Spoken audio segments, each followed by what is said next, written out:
क्या कर रहे हैं? क्या करते रहे? मैं गड्डी खोल कर आप उनने मेरी गाड़ी में डालते हैं। क्या करते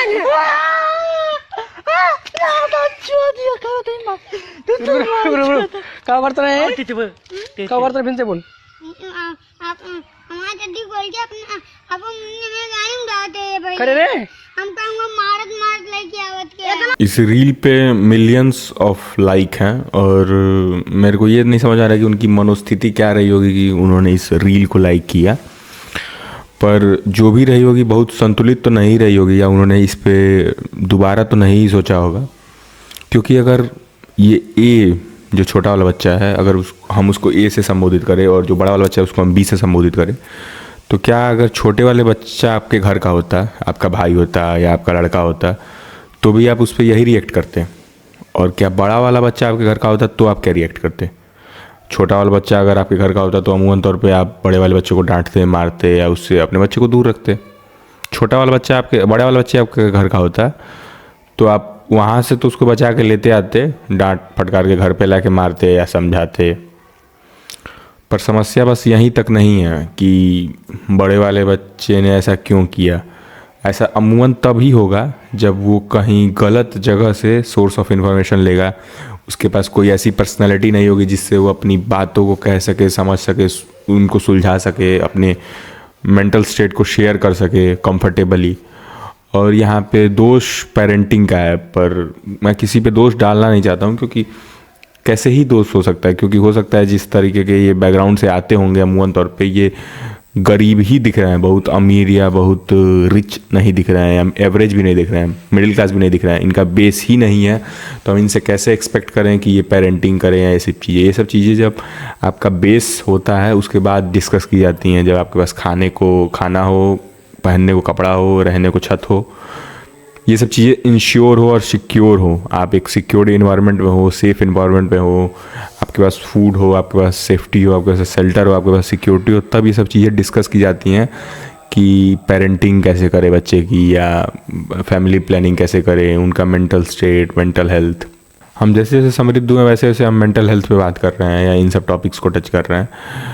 पर सोचने वाली बात यह है कि अगर क्या वो बच्चे स्कूल जा रहे हैं, ये तो बच्चे स्कूल नहीं जा रहे हैं, या इनके पास कोई ऐसा फादर फिगर नहीं है या कोई इनके पास ऐसा गार्जियन नहीं है जिससे चीज़ें डिस्कस कर सके, पर क्या जो बच्चे सच में स्कूल जा रहे हैं उनके पास कोई ऐसा फादर फिगर या कोई भी ऐसा अपने अराउंड या सराउंड कोई ऐसा लव्ड वन है जिससे वो अपनी चीज़ों को साझा कर सके बिना जज्ड फील किए, या वो अपने आप को फुल्ली एक्सप्रेस कर सके? वो अमूमन तौर पे दोस्त होते हैं, और हम उम्र के लोग किस तरह के सलाह देते हैं वो आप सब जानते होंगे।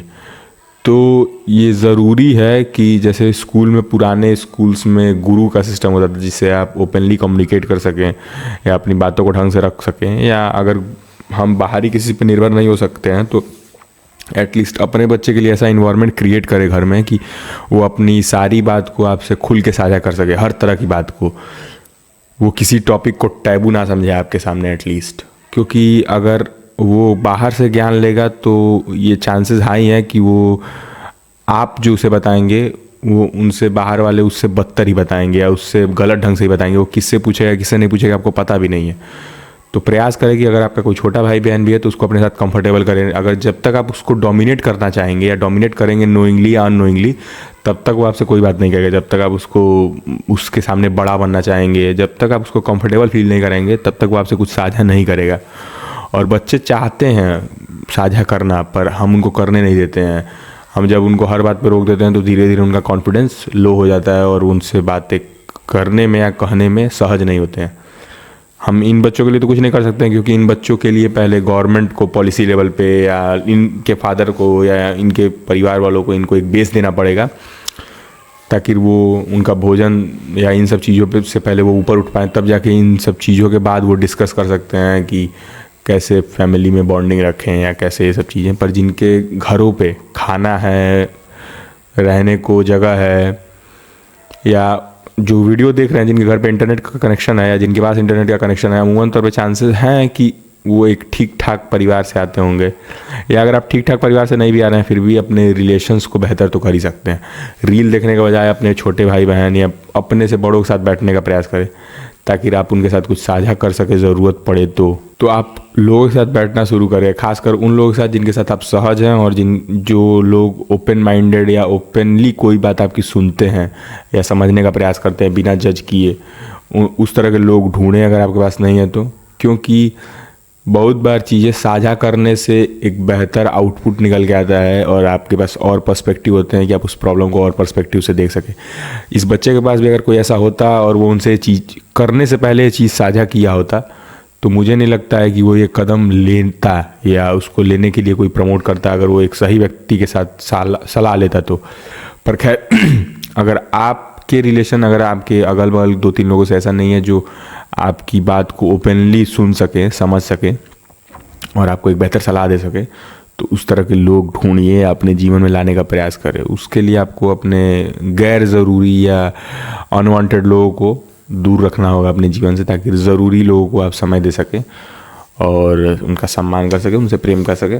मैं नहीं कह रहा कि बस ये एकमात्र कारण हो सकता है उसके पीछे साइकोलॉजिकल कारण हो या बहुत सारे कारण हैं, पर कहने का तात्पर्य मेरे बस इतना है कि अगर इसके पास कोई एक बेहतर फादर फिगर या जिसके साथ वो साझा कर सकता अपनी बातों को, तो शायद ये स्थिति इसके पास ना आती। और हमारे साथ भी अगर कोई एक बेहतर फादर फिगर हो या कोई कोच हो, कोच का सिस्टम इसीलिए आता है कि अगर आपके पास कोई एक कोच होगा तो आप गलतियां कम करेंगे। ऐसा नहीं है कि आप गलतियां नहीं करेंगे, पर वो गलतियां फ्रीक्वेंटली कम हो जाएंगी। हो सकता है कोई यूट्यूब पे भी हो जिसको आप देखते हो, जिससे आपको बहुत कुछ पहले से ही अवेयर हो जाते हैं आप उस फील्ड के बारे में या उस एक्सपीरियंस के बारे में, तो आप उनको देख सकते हैं, उनको एज अ कोच रेफ़र कर सकते हैं या प्रयास करें कि किसी भी समस्या पे एक्सपर्ट्स की राय ले। इस मुद्दे पे तो बहुत सोचने का विषय है कि अगर हम अपने बच्चों को या अपने देश के बच्चों को ढंग से एजुकेट नहीं कर पा रहे हैं तो उनको इस दुनिया में लाने का ही क्या तात्पर्य है, जब हमारे देश में 15 लाख लोग भूखे मर जाते हैं, जो कि परसेंटेज में बहुत कम है, पर 15 लाख नंबर बहुत बड़ा है। तो हम जब उनको बेसिक फैसिलिटी ही नहीं दे सकते हैं तो क्या ही फ़ायदा उनको इस धरती पे लाने का। पर फिर भी ठीक है, हमारे देश की आबादी या हमारे विश्व की ही आबादी बहुत ज़्यादा हो चुकी है, हमारे संसाधनों से अधिक हो चुकी है और जो लोग हैं उनको हम ढंग से ध्यान ही नहीं दे पा रहे हैं। इस वीडियो का कॉल टू एक्शन यही होगा या प्लान ऑफ एक्शन यही होगा कि आप अपने लव्ड वन से बात करने का प्रयास करें। जो छोटे हैं उनको ओपनली सुने और जो बड़े हैं ऐसे लोगों को ढूंढें या आपके सहपाठी या साथ के लोग ही जो आपको ओपनली सुन सकें, आप उनसे बेहतर राय ले सकें और अपने जीवन में आगे बढ़ सके कम गलतियाँ करके। तो यही प्लान ऑफ एक्शन है इस वीडियो का। Thank you for listening me, signing off from my side.